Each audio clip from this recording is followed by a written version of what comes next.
Amerikadagi eng xavfli ish politsiyada ishlash emas, logging, daraxt kesish. Amerikadagi eng xavfli ish hisoblanadi. Nega birinchi o'rinda? Daraxtlarning og'irligi 20 tonnadan 50 tonnagacha bo'lishi mumkin yoki undan ham ko'p. Qulash yo'nalishi 1 soniyada o'limga olib keladi. Ish joyi tog', qor, yomg'ir, muzli hududlar. U yerda esa yordam kamida 1 soatda keladi.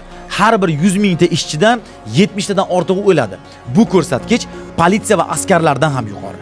Odam uchun xavfli tomonlari: yuqorida osilib qolgan shox to'satdan tushadi. Chainsaw deydi buni. Ya'ni 6000 RPM qo'lni 1 soniyada yo'q qiladi. Og'ir texnika ostida qolib ketish mumkin. Ko'p o'limlar bir lahzada sodir bo'ladi. Psixologik bosim bo'ladi. Har kun o'zi tirik qaytamanmi degan savol bo'ladi. Ko'pchilik PTSD bilan chiqadi. Bu ishda ishlaydiganlar o'rtacha 70 ming dollardan 100 ming dollargacha yiliga to'lanadi.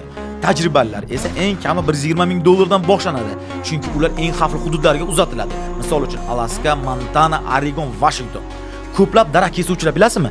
Nafaqaga chiqa olmaydi. 45-50 yoshda tanasi butunlay ishlamay qolish ham mumkin. Sizga ham yiliga 100 ming dollar pul to'lashganida shu ishda ishlagan bo'larmidingiz? Kommentarda yozib qoldiring.